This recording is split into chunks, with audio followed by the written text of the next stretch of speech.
Doctor Vijay Bhaskar, chairman ethics committee clinical research and trials. ఈరోజు మనం west బెంగాల్లో ఒక nurse, male nurse, female nurse ఇద్దరు ఈ నిపా వైరస్, ఇది జునోటిక్ వైరస్, ఈ వైరస్ బారిన పడి హస్బెండ్ ఎవరైతే ఉన్నారో మేల్ నర్సు రికవర్ అవడం జరిగింది. బట్ ఫిమేల్ నర్సు ఎవరైతే ఉన్నారో వారు నిపా వైరస్ బారిన పడి చనిపోవడం జరిగింది. సో ఈ నిపా వైరస్ ఇప్పుడుది కాదు, ఇది గత 40 సంవత్సరాల నుంచి చరిత్రలో ఉంది. ఈ వైరస్ ఒక గబ్బిలాల నుంచి అలాగే పందుల నుంచి మనకు స్ప్రెడ్ అవుతున్నట్టుగా భావించడం జరిగింది. ఎక్కువగా ఇది పామ్ డేట్ ట్రీస్ ఏవైతే ఉంటాయో మనము డేట్స్, వాటిని కన్జ్యూమ్ చేసే వాళ్ళల్లో ఎక్కువగా స్ప్రెడింగ్ అనేది మనం చూస్తూ ఉంటాం. సో ఈ నిపా వైరస్ గురించి మనం నెప్హా వైరస్ అనే ఒక బ్రాడ్ నేమ్ తోటి ఇది మనకు మార్కెట్లో, అంటే ఇది ప్రపంచంలో తెలియజేయడం జరిగింది. ఇది ఒక టైప్ ఆఫ్ ఆర్ఎన్ఏ వైరస్.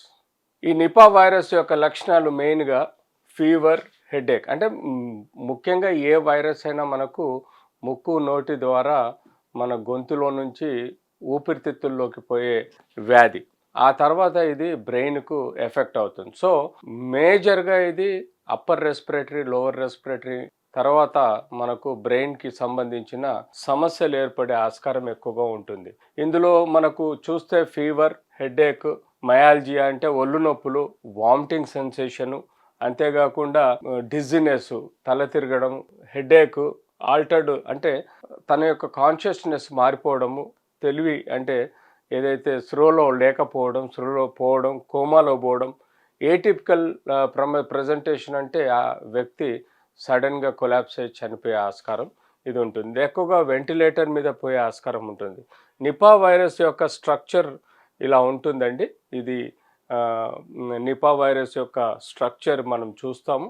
దీన్ని మనం యూజువల్గా బ్యాట్స్ అంటే మనకు గబ్బిలాల నుంచి ఈ వైరస్ వాటి యొక్క డ్రాప్లెట్స్ అవి మనకు ఎక్కువగా పామ్ ట్రీస్ మీద ఆస్కారం ఉంటుంది. ఆ పామ్ డేట్స్ మనం తీసుకున్నప్పుడు అవి, లేకపోతే వెజిటేబుల్స్ మీద సలైవా ఎప్పుడైతే పడుతుందో ఈ వెజిటేబుల్ ద్వారా, పామ్ ట్రీస్ ద్వారా మనకు పందులు తీసుకోవడం, ఆ తర్వాత అది హ్యూమన్ కంటామినేషన్ పోవడం, లేకపోతే పామ్ డేట్ యొక్క సూప్ని జ్యూస్ని మనుషులు తాగటం వల్ల ఈ ఇన్ఫెక్షన్ ఎక్కువగా స్ప్రెడ్ అవుతుంది. సో ఇలా దిస్ సైకిల్ ఫ్రమ్ జునోటిక్ ఇన్ఫెక్షన్గా భావించడం జరుగుతుంది. సో ఈ రకమైన మనకు క్లినికల్ సిమ్టమ్స్ ఎక్కువగా కనబడుతుంటాయి. వైరస్ ఎలా వ్యాపిస్తుంది? అబ్సల్యూట్లీ. ఇది మొదటి నుంచి మనం చూస్తే బ్యాట్స్ అంటే వీటిలో ఈ వైరస్ ఉద్భవిస్తుంది. ఇక్కడ ఎప్పుడైతే ఈ బ్యాట్స్ వాటి యొక్క సలైవలో ఈ వైరస్ ఉంటుంది, ఆ సలైవలోని వైరస్ ఎక్కువగా ఈ గబ్బిలాలు పామ్ ట్రీస్ పైన ఎగురుతూ ఉంటాయి. అక్కడ వాటి యొక్క లాలాజలం పామ్ ట్రీస్ మీద పడ్డప్పుడు ఈ ఇన్ఫెక్షన్, లేకపోతే ఎక్కడైనా ఫ్రూట్స్, వెజిటేబుల్స్ మీద గబ్బిలాలు వాలినప్పుడు అక్కడ సలైవా పడ్డం.